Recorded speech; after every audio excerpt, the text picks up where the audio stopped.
بسم اللہ الصلاۃ والسلام علی رسول اللہ صلی اللہ علیہ وآلہ وسلم۔ السلام علیکم ورحمۃ اللہ وبرکاتہ۔ امید ہے آپ خیر و عافیت سے ہوں گے۔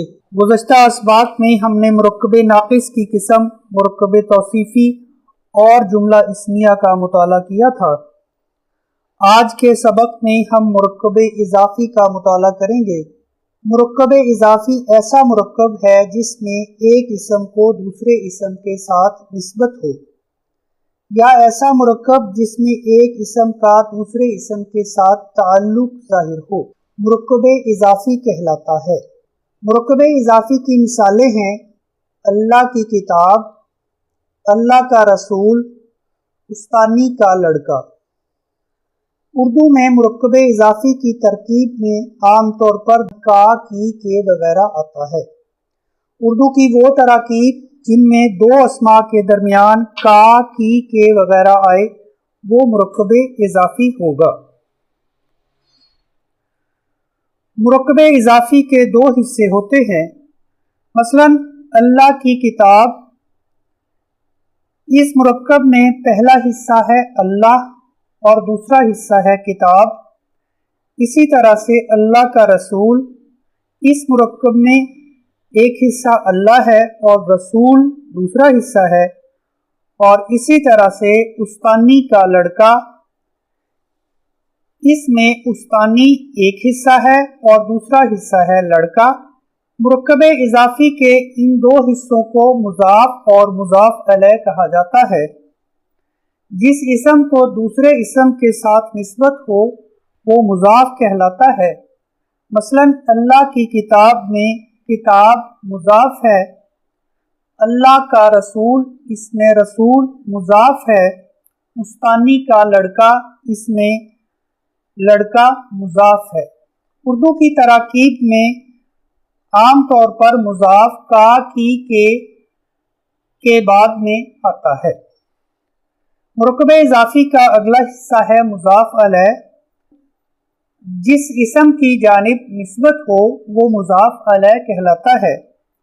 مثلا اللہ کی کتاب میں اللہ مضاف ہے، اللہ کا رسول، اس میں اللہ مضاف الیہ ہے، استانی کا لڑکا، اس مرکب میں استانی مضاف الیہ ہے۔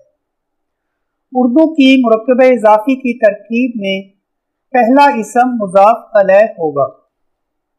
عربی میں مرکب اضافی میں پہلے مضاف آتا ہے اور بعد میں مضاف الیہ آتا ہے، جبکہ اردو میں مرکب اضافی کی تراکیب میں پہلے مضاف الیہ ہوتا ہے اور اس کے بعد مضاف ہوتا ہے۔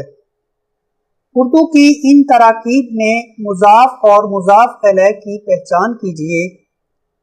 قرآن کی سمجھ، احسان کا بدلہ، اللہ کا ذکر، اللہ کا بندہ، قیامت کا دن، اللہ کا رنگ۔ جس اسم کو دوسرے اسم کے ساتھ نسبت ہو وہ مضاف کہلاتا ہے، اور جس اسم کی جانب نسبت ہو وہ مضاف الیہ ہوگا۔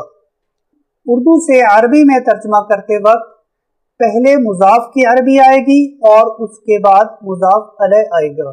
مرکب اضافی کی تراکیب میں مضاف پہلے ہوتا ہے اور اس کے بعد مضاف الیہ آتا ہے۔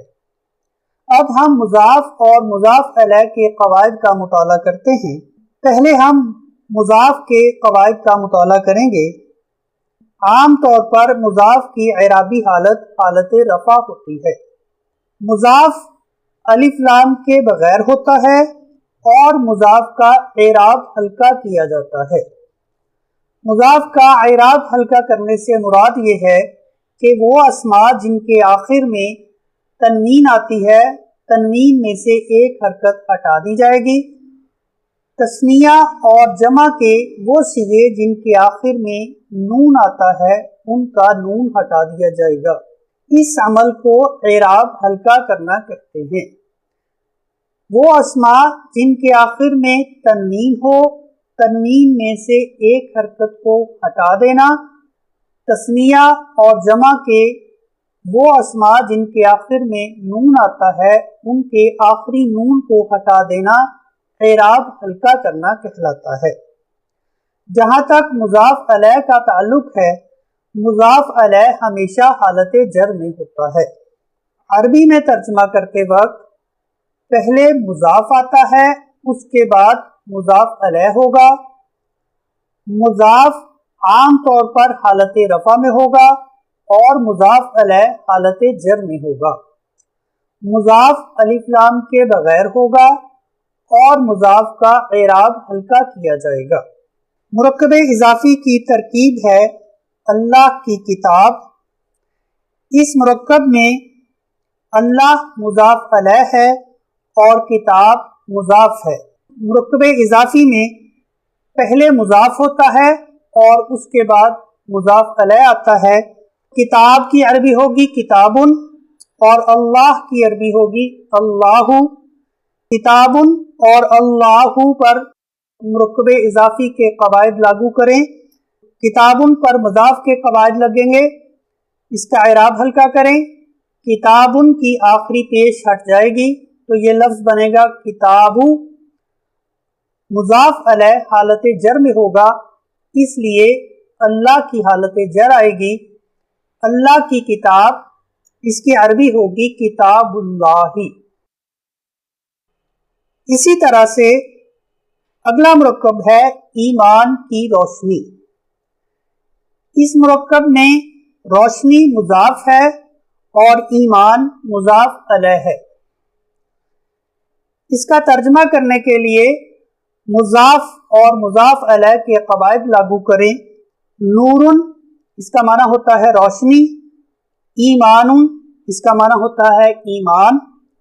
نورن کا اعراب ہلکا کریں۔ اعراب ہلکا کرنے سے نورن نورو بن جائے گا۔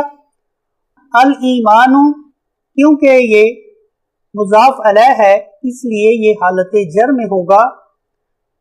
الایمان، اس کی حالت جر ہوگی الایمانی۔ ایمان کی روشنی، اس کی عربی ہوگی نور الایمانی۔ اگلی ترکیب ہے مسجد کے دو دروازے۔ اس ترکیب میں دو دروازے مضاف ہے اور مسجد مضاف علیہ ہے۔ دو دروازوں کی عربی ہوگی بابانی اور مسجد کی عربی ہوگی المسجد۔ بابانی پر مضاف کے قواعد لاگو کریں۔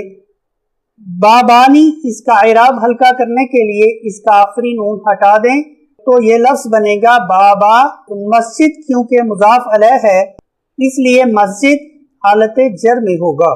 مسجد کے دو دروازے، اس کی عربی ہوگی باب المسجد۔ مرکب اضافی کی ترکیب میں مضاف پہلے آتا ہے اور مضاف علیہ بعد میں آتا ہے۔ مضاف کا اعراب ہلکا کیا جاتا ہے اور مضاف الف لام کے بغیر ہوتا ہے۔